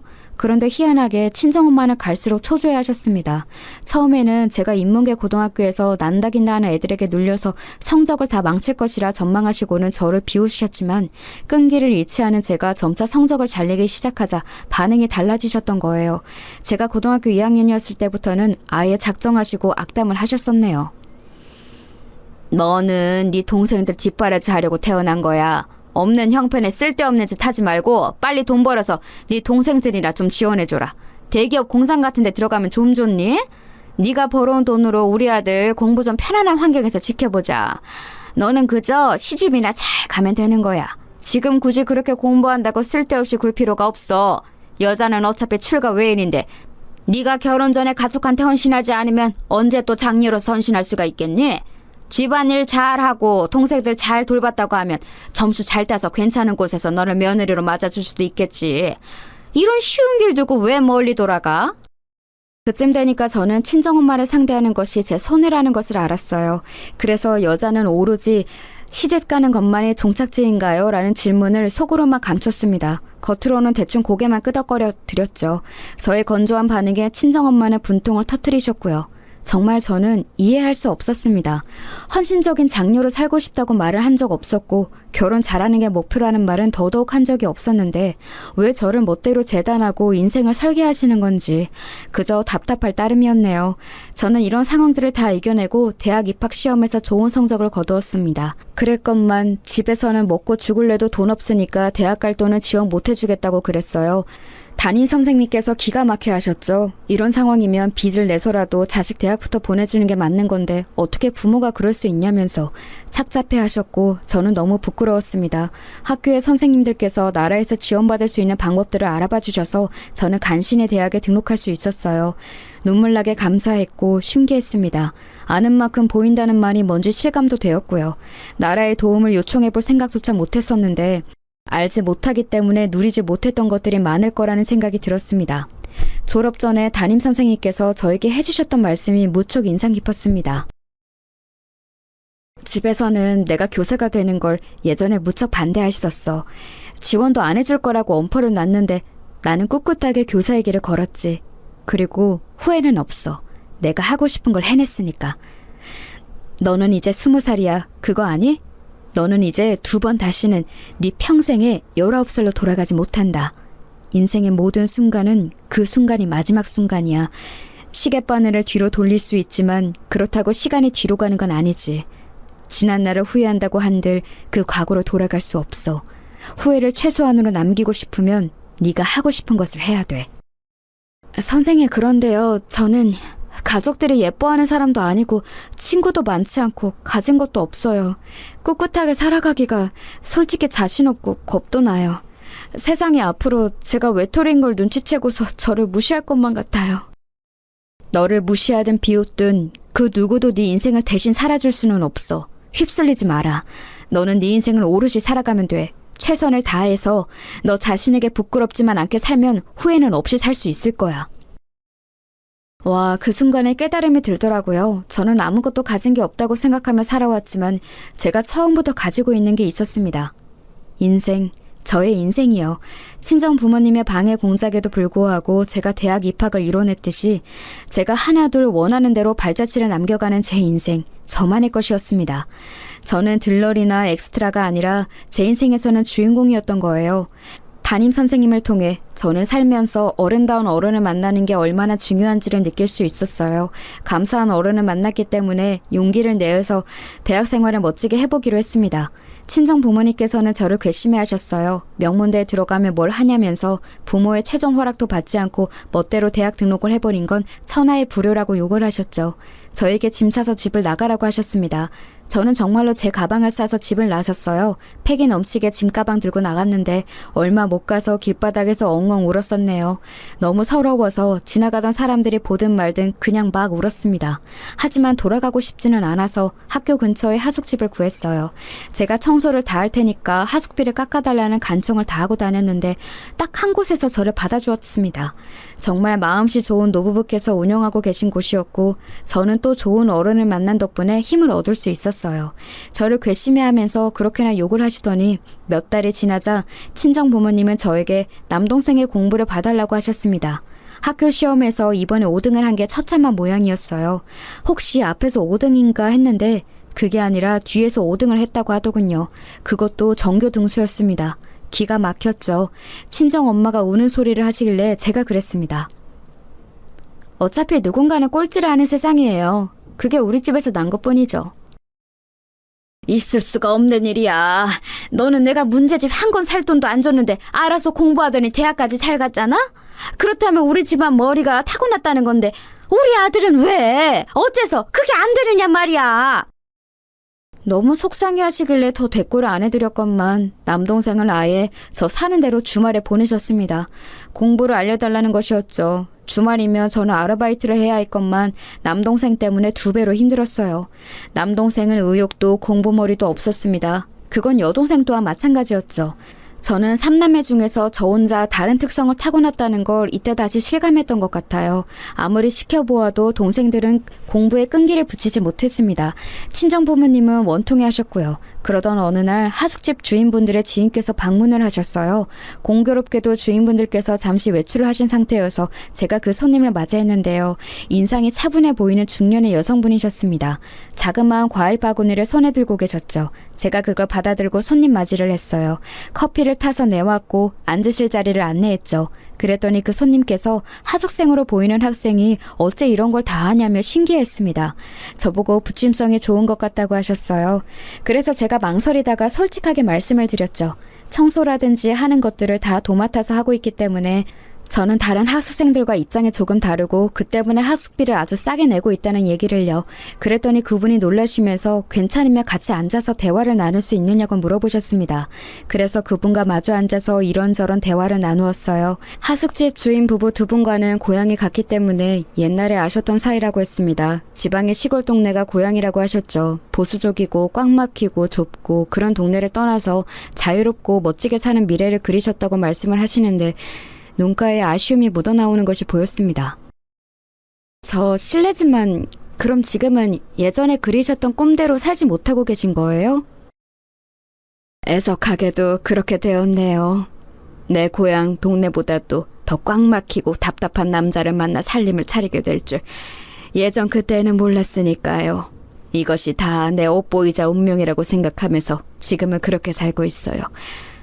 학생은 부디 꿈을 널리 펼치면서 살아요. 이런 명문대를 다닐 정도라면 앞으로 뭘 해도 될 사람일 거예요. 이제는 여자들도 자신만만하게 사회에 나가는 시대가 되었잖아요. 예전하고는 다르죠. 학생은 멋지게 살았으면 좋겠어요. 처음 인사할 때부터 느낀 건데 학생은 눈빛이 참 올곧고 멋지네요. 태어나서 멋지다는 표현은 처음 들어봐요. 원래 칭찬을 안 받고 살아온 인생이긴 하지만 멋지다는 말은 정말 아예 처음 들어보는 것 같네요. 좋은 말씀 감사합니다. 가슴에 새길게요. 가슴이 두근거리는 인연이었던 것 같아요. 예고도 없이 이루어졌던 만남, 대화. 그 순간이 저에게는 소중한 장면으로 남았습니다. 주인 부부께서는 하숙집에 당도하시자마자 그 손님을 보고 반가워하셨으며 약간 놀라워하시기도 했어요. 그 사이 또 왜 이렇게 얼굴이 상했냐고. 그 손님을 향해 주인 부부께서 그런 말씀을 하시는 걸 들었습니다. 며칠이 지났을 때 저는 괜히 궁금증이 생겨서 주인 부부께 여쭈어 보았어요. 그때 오셨던 그 아주머니 손님께서 여기 또 방문을 하실지 궁금했거든요. 그랬다가 아마 그럴 일은 없을 거라는 대답을 들었습니다. 알고 보니 다른 지역으로 이사를 가시게 되어서 마지막 인사차 굳이 걸음을 여기까지 하셨던 거라고 했어요. 아, 그렇구나. 1시간 남짓. 그 시간 동안 대화를 나눈 것뿐인데 그 시간이 왜 그렇게 편히 느껴졌을까? 그러신 분이 내 엄마라든지 친척으로 계시면 좋을 것 같다는 생각마저 들었었지. 나하고 잘 맞는 분이셨는데 앞으로 만날 일이 없다니까는 좀 아쉽네. 아쉬워하고 있는 저의 귀에 주인 부부께서 조용히 나누시는 대화 소리가 슬쩍 들려오길래 제가 잠깐 엿들었습니다. 그 손님께서 결혼을 잘못하셨던 통에 남편 되는 사람 때문에 마음고생 몸고생을 엄청 하며 살고 있다는 내용이었어요. 돈 있는 집안 남자랑 결혼한다고 하길래 유복하게 잘 살 줄 알았건만 사는 모습이 늘 힘들어 보인다는 얘기였는데 듣기만 해도 너무 안타깝더라고요. 부모, 형제는 선택할 수 없이 태어나면서부터 주어지는 것이지만 배우자는 다르잖아요. 결혼은 선택할 수 있는 것인데 어째서 그런 불행으로 빠지셨을까 하는 생각이 들어서 마음이 좋지 못했습니다. 좋은 분 같았기에 앞으로 무탈한 일상이 펼쳐지시기를 잠시 속으로 빌어드렸어요. 하지만 이때까지만 해도 제가 몰랐던 거예요. 설마 제 인생에서 다시 그분을 만날 줄이야 상상도 감히 못했었네요. 저는 죽기 살기로 아르바이트와 공부를 병행해가며 성적까지 유지를 해낸 뒤에 졸업을 했어요. 고등학교 은사님들부터 찾아뵈었죠. 특히 고등학교 3학년 때의 담임선생님께서는 제가 봉투를 준비해 갔습니다. 제가 안 먹고 안 입고 그러면서 틈틈이 모았던 금액이었어요. 꼭 보답을 해드리고 싶었거든요. 무조건 받아달라고 그랬더니 한사코 안 받으셨어요. 나중에 사회에서 자리 잡으면 그때 밥 한 끼나 사달라고 하시면서 봉투를 다시 저에게 돌려주셨습니다. 이런 대가를 바라고 저를 위해준 것은 아니었다고 딱 잘라서 말씀하시더군요. 너무 감사했고 또 한 가지 인생을 배운 것 같아서 가슴이 벅차기도 했어요. 그런데 이런 감동도 잠시 친정 식구들은 저에게 돈을 요구했습니다. 도저히 앞날이 막막해서 안 되겠으니까 식당이라도 차려야겠다고 친정 부모님이 그러셨던 거예요. 식당 차리는데 보태달라고 저에게 요구하셨어요. 친정 엄마가 저에게 대학 잘 보낼 만큼 잘 키워준 값을 해내야 할 때라고도 하셨죠. 대학 가지 말라고 난리를 치실 때는 언제고 이제 와서 대학을 운운하시다니 어이가 없었으나 저를 낳고 키워주신 것은 맞으니까 집에서 장사를 시작한다는 것을 모른 척하는 건 아니라고 생각했어요. 사회 초년생이었던 저는 간식 한 번 안 사먹고 모은 돈 500만 원을 마련해 내어드렸습니다. 누가 보면 그거 엄청 약소한 금액 아니냐고 하시겠지만 저에게는 피눈물 나게 소중한 금액이었어요. 게다가 당시로 보면 지금보다 500만 원의 가치는 훨씬 컸거든요. 그 돈이 보태어져서 작은 식당이 마련되었습니다. 사람 쓸 돈 없으니까 틈틈이 와서 일하라고 친정 부모님은 그러셨죠. 근데 저는 일 다니는 직장인이었기 때문에 정말 힘들고 피곤했어요. 그래서 힘들다고 딱 한마디 했었더니 친정엄마가 화를 내셨었죠. 동생들은 일머리 없어서 시켜도 소용없다고 그러니 저밖에 없는데 제가 이러면 어쩌냐는 거냐면서 난리를 치셨습니다. 설마 작은 식당 소일거리도 못 해내는 젊은 애들이 있을까 싶지만 제 동생들이 진짜로 그랬습니다. 참고로 남동생은 전문대를 가려다가 친정아버지가 우리 아들 전문대 못 보낸다고 그러셔서 재수를 했어요. 없는 형편에 재수라뇨. 등골이 휘는 짓이었죠. 재수 끝에 대전에 있는 4년제 대학에 들어갔습니다. 그 대학의 이름을 들어도 대부분의 사람들은 모르는 곳이었죠. 남동생은 군대를 갔다 와서 복학을 미루더니 기어이 자퇴를 했어요. 밑빠진 독에 물을 붓는 것도 정도가 있지 아예 갱생이 안 되는 듯 싶었습니다. 피곤한 와중에도 식당에 와서 청소를 하던 제가 남동생이 아르바이트도 안 하면서 자기 개발을 한답시고 영어학원이나 다니고 있다는 소식에 하도 어이가 없어서 피식 웃고 말았네요. 그럼 한마디로 걔는 고졸인 거네요? 최종학력 고졸? 너 말 조심해. 너는 우리 아들 좋은 기운 다 빼앗아 가놓고 그래서 다 누려놓고 그렇게 비웃으면 마음이 편하니? 제가 무슨 좋은 기운을 다 빼앗아 갔다는 거예요? 저는 항상 아등바등 혼자 노력해온 거예요. 우리 아들 앞에 네가 태어났기 때문에 좋은 기운을 가로채 간 거야. 명문대 간판? 그거 원래 우리 아들 거였는데 네가 빼앗아 가놓고 어쩌면 미안한 게 하나도 없이 당당하니? 진짜 미칠 노릇이었습니다. 간만에 다시금 느꼈죠. 말이 안 통하다는 것을요. 전문대를 다니고 있던 여동생은 집에서 통학하는 게 답답하다면서 어느 날 미리 언질도 없이 제 자취방으로 왔었어요. 졸업하고 취업한 이후로 얻은 아담하지만 소중한 제 보금자리였는데 여동생이 멋대로 들어누웠죠. 좁은 공간을 잘도 어질렀으면서 청소를 한 번 안 했습니다. 머리카락이라도 치워야 하는 거 아니냐고 그랬더니 여동생이 어리둥절해하면서 물었어요. 내가? 대체 내가 이걸 왜 치워? 언니가 있는데? 청소 전문은 원래 언니잖아. 눈 동그랗게 뜨고 하는 소리가 너무 얄미워서 머리에 꿀밤 세게 먹이고 잔소리를 했습니다. 제발 정신 차리고 앞가림 똑바로 하라는 얘기를 해줬더니 이튿날 그걸 친정엄마께 다 일러 바쳤더라고요. 장녀만 장녀답게 의젓해야지 동생들에게 왜 그렇게 매정하냐면서 제가 어렸을 때부터 들어온 그 잔소리를 친정엄마는 똑같이 하셨습니다. 이제는 넌덜머리가 나서 여동생을 내쫓았고 가게 일도 안 도와줬어요. 그리고 몇 달 뒤 결국 친정 식구들은 그 가게를 말아먹었습니다. 정리하기로 했다는 연락이 왔을 때 한숨이 쉬어졌었네요. 이때쯤 되니까 아는 언니들이 하나둘 시집을 가기 시작했어요. 저하고 동갑인 여자 직장 동료 한 명도 만나는 남자하고 결혼 준비를 하고 있다고 했었고요. 저는 속으로 스스로를 비웃었죠. 나는 저렇게 결혼을 못할 것 같아. 답답한 친정 식구들 딸려있는 나와 누가 결혼을 해주겠어? 집이 잘 사는 것도 아니고 그렇다고 내가 빼어난 미인도 아니고 하여간 나는 결혼은 욕심 안 부리고 살아야 할 것 같아.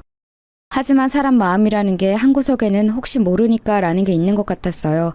저는 주변에 결혼하는 사람들이 생기는 걸 보면서 따로 돈을 모으기 시작했으니까요. 그게 결혼 자금인 것 같다고 스스로 여기면서도 괜히 깊게 생각은 안 하려고 했습니다. 그러던 어느 날 친정 부모님이 이사를 가고 싶다며 우는 소리를 하기 시작하셨어요. 어차피 이 낡고 좁은 집 쓸모도 없고 지난 세월 집값이 콩알만큼도 안 올랐으니 들고 있어봤자 이득도 없고 재개발 소식은 들려오지도 않고 그러니까 한마디로 이 집 버리고 이제는 이사를 가고 싶다는 것이었죠. 집 살 돈이 어디 있냐면서 제가 일축했습니다. 그랬더니 전세로 알아보고 있다는 말씀을 하셔서 저를 또 흔들어 놓으셨죠. 저에게 대출 좀 받아달라고 하셨습니다. 매매도 아니고 전세라면 노려볼만 하긴 했어요. 그래도 왠지 부담이 되는 건 사실이었길래 꼭 이사를 가셔야겠냐고 여쭈었습니다. 그랬더니 장렬하고 있는 게 왜 이렇게 무정하고 무책임하냐면서 저를 원망하셨어요.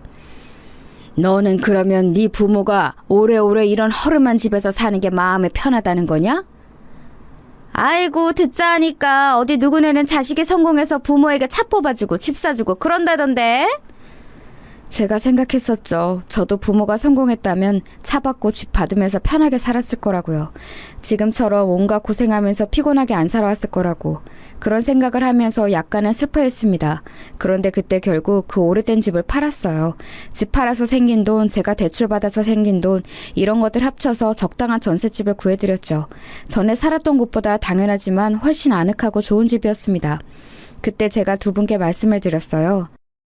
저는 이제 할 도리를 다 했다고 생각합니다. 저에게 더 이상 뭘 요구하지 마세요. 낳아주시고 키워주신 은혜는 여기까지로 봐도 저는 다 갚았다고 봐요. 고작 이런 거 해주고 생색 한번 더럽게 잘내네. 누가 보면 집을 아예 장만해준 줄 알겠다. 전세 금액의 대부분은 우리 집 처분한 돈이면서. 너 진짜 그렇게 살지 마라. 친정엄마가 저를 혼란하신 것에 저는 너무 속상해져서 집을 구해드리고 난 뒤였지만 연락을 오히려 안 하고 살게 되었어요. 제가 연락을 뚝 끊었더니 안달이 나셨는지 먼저 연락을 해오시더군요.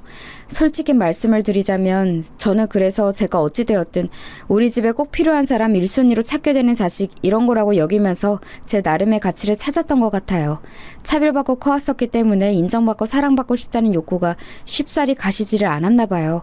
그래서 자꾸만 완전히 친정 부모님을 끊어내지 못하고 때마다 나약해지는 마음으로 살아왔던 듯 싶습니다.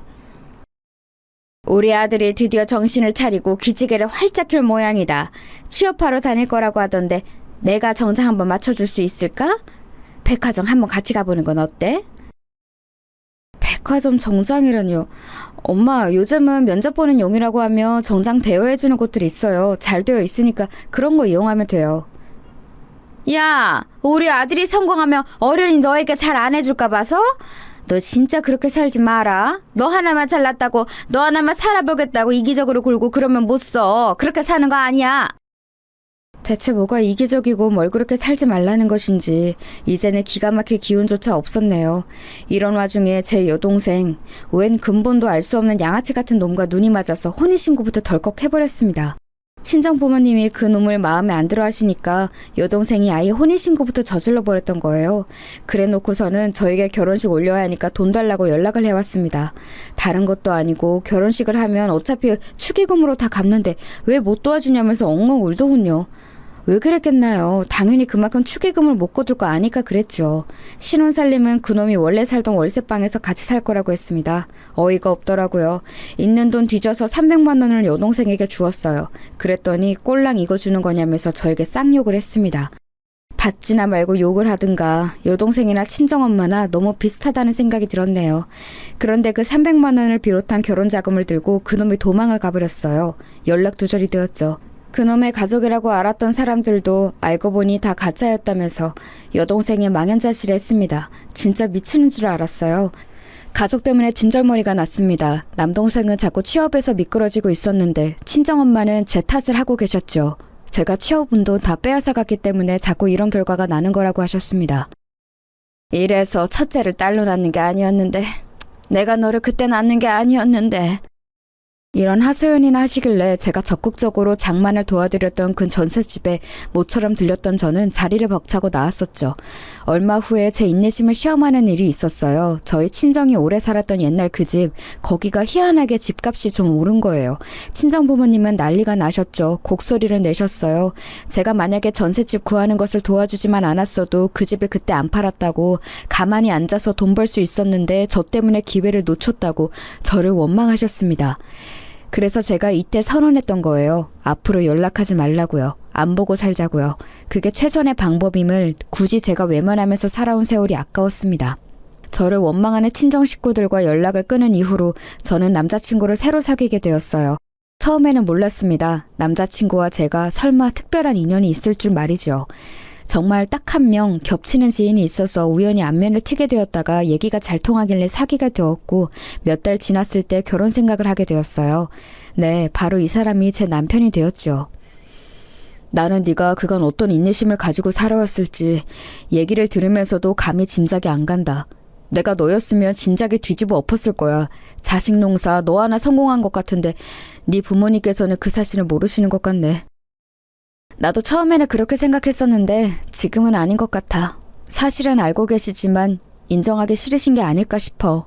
나는 아무것도 아닌 손가락이니까 나만 밥그릇 잘 챙기면서 사는 게 싫으시겠지. 지난 세월 결국은 내 노력을 알아주실 거라고, 나를 인정하고 사랑해 주실 거라고 헛된 희망을 품어왔던 게 너무 바보 같아. 부질없다는 걸 몰랐어. 남편 앞에서는 속마음을 다 말할 수 있었어요. 편하고 의지가 되었습니다.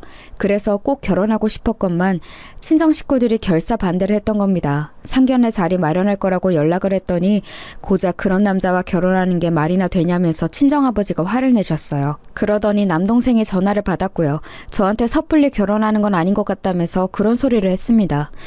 본인이나 잘할 것이지 저에게 그런 충고를 하는 게 어이가 없었네요. 그리고 바로 그때 친정엄마가 이렇게 외치시는 소리가 들려왔던 겁니다.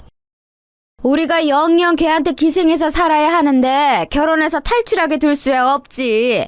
지금은 걔가 잠시 삐쳐가지고 연락 안 하면서 산 거였고 보나마나 시간이 좀 지나면 다시 또 연락하면서 잘 지내게 되어 있어. 가족 위하는 우리 집안 장녀의 단물이며 핏물까지 앞으로도 계속 쪽쪽 빨아먹을 거야. 엄마, 지금 목소리 혹시 언니한테 다 들리는 거 아니야? 바로 옆에서 오빠가 언니랑 통화 중이잖아.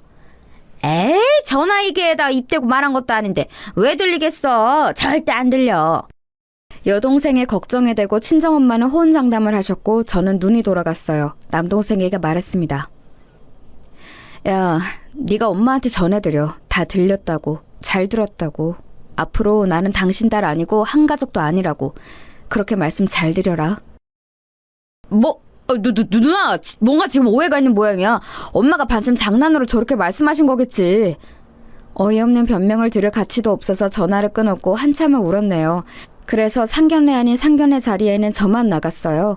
시댁 식구들과 저뿐인 만남이었던 것이죠. 원래 남편에게 고모 되시는 분까지 그 자리에 나오기로 했었는데 제 친정 식구들이 전부 강제 불참하게 되는 바람에 시댁에서도 시부모님과 남편만 조촐하게 나왔습니다. 제가 그때 속으로 잠깐 의문을 품었었죠. 상견례 자리에 웬 고모? 특이하다 싶었건만 이 집안이 장난 아닌 곳이었던 거예요. 한마디로 시집살이를 엄청 시키면서 시자 유세를 떠는 곳이었습니다. 시아버지의 오만한 인상과 시어머니의 소심한 인상이 대비되어 보이면서 일목요연해지더군요. 그런데 제가 그 자리에서 시어머니를 빤히 쳐다보다가 기시감을 느꼈어요. 그러다가 깨달음이 왔죠. 그건 시어머니와 제가 동시에 느낀 것이었습니다. 서로 놀란 눈빛을 교환했어요. 왜냐하면 시어머니께서는 바로 제가 옛날에 대학 다닐 때 살았던 하숙집에서 맞이했던 그 손님이셨기 때문입니다. 너무 놀라서 제가 입을 틀어막았는데 시어머니께서 그때 눈짓을 보내시면서 남몰래 검지를 입에 대셨어요. 비밀이라는 그 제스처, 저희의 인연을 지금 이 자리에서 꺼내지 말라는 신호였습니다. 저는 알겠다면서 고개를 살짝 끄덕였고 시어머니와 초면인 것처럼 행동했어요. 하지만 가슴은 막 두근거리고 있었죠. 시아버지께서는 목소리나 말투, 표정 같은 게 전부 괄괄하신 분이셨습니다. 아들 녀석이 나이 먹도록 결혼하겠다고 인사시키는 여자가 하나 없어서 뭔가 잘못된 거 아닌가 싶어서 걱정이었건만 드디어 결혼하겠다는 소리를 듣게 됐네. 대학을 아주 좋은 곳으로 나오셨어. 집안 사정인지 지랄인지 때문에 아무도 안 나온 그쪽 가족들은 좋은 대학 나온 사람이 한 명도 없다던데? 군계 일학이야 뭐야? 아, 네? 네. 군계 일학은 저에게 맞지 않는 표현 같고 그저 어쩌다 보니 운이 좋았습니다. 제가 장녀이다 보니까 책임감을 안고 살아왔는데 그러면서 가족들하고 마찰이 좀 생겼어요. 결혼에 대해서도 의견이 맞지 않아서 부득불 오늘 저 혼자 갑자기 자리하게 된 점 다시 한번 죄송하게 생각합니다. 말하는 본세가 명문대 나온 여자 맞네. 단정하고 똑부러져.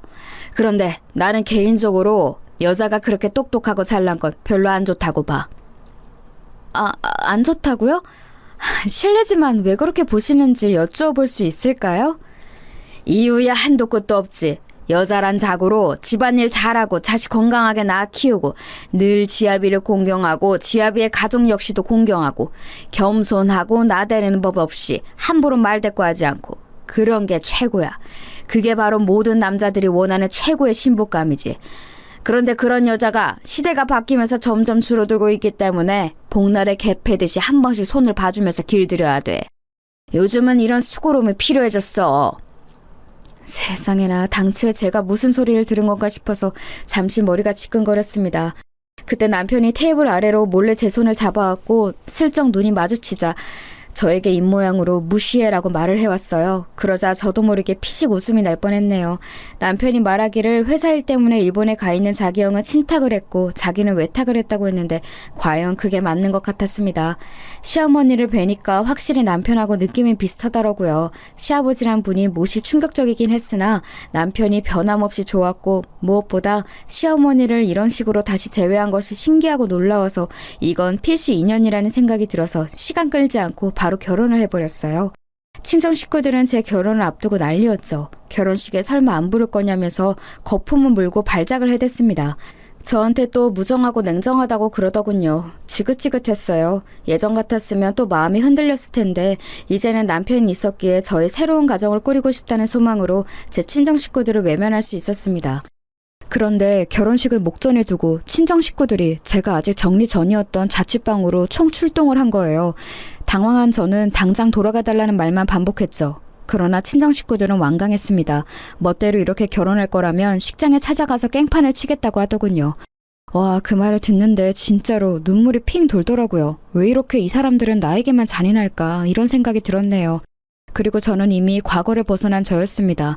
저는 제 자취방으로 밀고 들어오려던 친정엄마를 떠밀었어요. 강하게 떠밀자 바닥에 나뒹구셨죠. 남동생이 그걸 보고 눈이 뒤집어져서 저에게 달려들더군요. 어렸을 때부터 시건방졌던 이 녀석을 제대로 교육해줄 때였어요. 하도 온갖 고생을 하며 만성피로에 시달려온 저라 저는 체력을 기르기 위해 복지센터에서 운영하는 운동 프로그램을 꽤 들어온 참이었습니다. 남동생 같은 백수 따위가 덤빌 상대가 아니었죠. 개고생하면서 살아온 노동자 펀치 한번 맞아볼래? 너 오늘 죽었어. 네 재산 날을 네가 잘 찾아왔구나. 마치 권투 선수처럼 제 주먹이 깔끔하게 가격에 성공했습니다.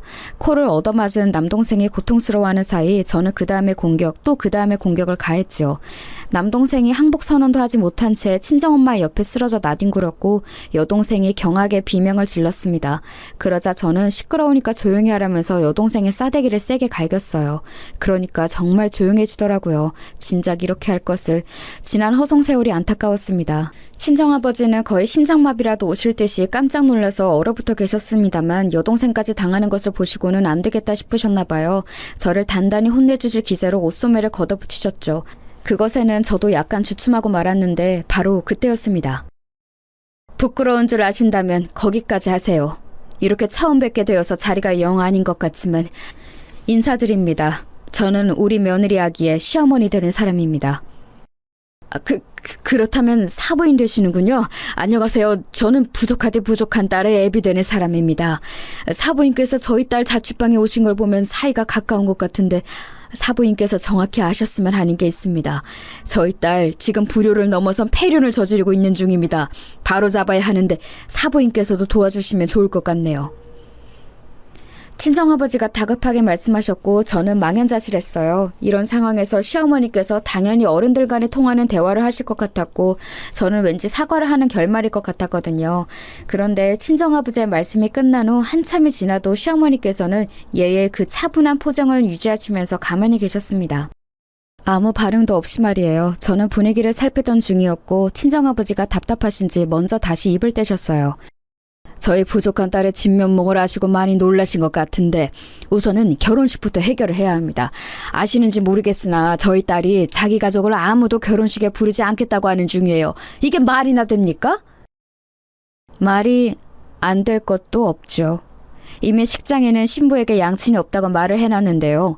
길게 설명하기 귀찮으니까 저희 아들이 그렇게 말을 해놓았다고 해요. 예? 어떻게 그건 말도 안 됩니다. 그딴 결혼식 용납할 수 없습니다.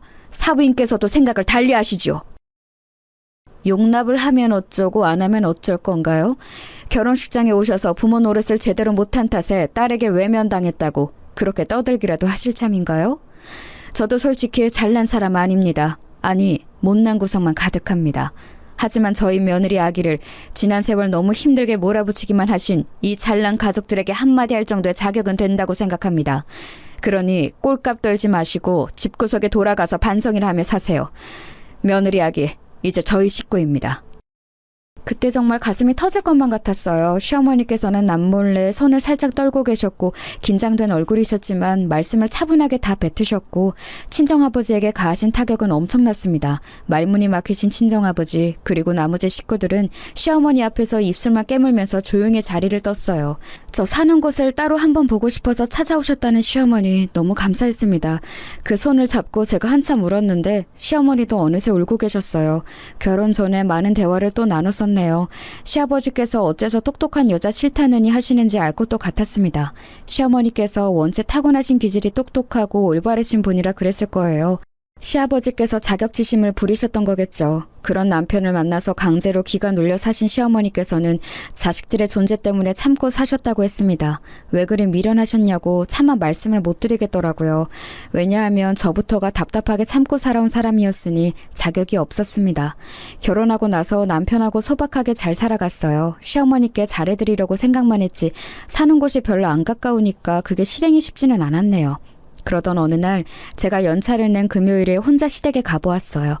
가벼운 마음으로 도착을 했는데 안으로 들어선 제가 소스라쳤습니다. 시아버지께서 거실에서 소주병 나발을 불고 계셨고 세게 얻어맞으신 게 분명한 시어머니께서 바닥에 엎어지신 채 눈물을 닦고 계셨어요. 어머님 괜찮으세요? 바로 병원에 가보셔야 하는 거 아니에요? 며느리라고 있는 년이 오자마자 지 시아비는 모른 척하고 시어미만 챙겨? 에라이 너도 내가 흠씬 두들겨 패줄까? 좀 맞아야 한동안 순종적이야. 그 순간 저도 모르게 이성이 끊겼습니다. 시아버지께서 소주 공병을 휘두르며 낄낄대시는 광경을 마지막으로 저는 정신없이 보복을 하고 말았어요. 잠시 후 정신을 차리고 보니까 저에게 두들겨 맞으신 시아버지께서 신음을 하시며 바닥에 엎어져 계셨죠. 큰일 났다 싶었지만 속은 왠지 후련했습니다. 그건 시어머니께서도 마찬가지였나 봐요. 놀란 눈으로 저를 쳐다보셨는데 고맙다는 뜻으로 눈가가 촉촉해져 있었으니까요. 큰 소리만 뻥뻥 치셨던 시아버지께서는 직접적으로 당신이 당하시고 나니까 기세가 꺾이셨는지 몹시 당황하셨습니다. 왜냐하면 저는 요행으로 시아버지를 이긴 게 아니라 진짜로 몸쓰는 것에 자신이 있었거든요. 정신적으로는 더더욱 강했고요. 우뚝 서 있는 저를 올려다보시던 시아버지께서는 입술을 떠시며 눈을 내리까셨고 저는 시어머니를 부축해 모시고 나갔습니다. 병원에 들렀고 진지하게 이혼을 권유드렸지요. 시어머니께서는 생각을 못 해봤기 때문에 이혼을 못하고 산 것 같다고 하셨어요. 선택지에 둬본 적이 없으셨던 것이죠. 이제는 달라지실 생각인지 짙은 미소를 지으시는 걸 보니까 안심이 됐습니다. 아무리 그래도 시아버지를 제가 그렇게 해버렸으니 저는 제 심신의 안정을 위해서도 제발 빨리 두 분이 이혼하시길 바란 게 본심이었는데요. 그 이전에 엄청난 일이 벌어졌어요. 시어머니께서 그간 당하고만 사셔서 마치 태산처럼 보였던 시아버지를 제가 단번에 무너뜨리는 모습을 보고 많은 생각에 잠기셨다고 하시면서 저에게 웬 통장을 내어주셨습니다. 내가 그토록 당하고 살면서도 버틸 수 있었던 건 어쩌면 이것 때문일지도 모르겠구나. 내가 시집온 집안이 형편만은 유복하였으니 내가 지난 세월 그 돈을 조금씩 아껴가며 모아왔는데 목소리만 컸지 속빈 강정인 네 시아비는 돈이 있다가도 없는 것이라고만 여기면서 재산 관리를 할 줄 몰랐어. 그 덕에 나 혼자 정말 아무도 몰래 이 돈을 다 모아왔단다. 어머님, 제가 지금 숫자를 잘못 센 걸까요? 여기 찍힌 게 억 단위가 맞아요? 천도 아니고 억이라고요? 1억이요? 똑똑한 네가 많이 당황하긴 한 모양이구나. 1억이 아니라 10억이야. 자식들에게 막연히 나눠줄까 싶었던 돈이지. 솔직히 말하자면 우리 집 큰아들보다 작은 아들이 나는 더 마음이 가.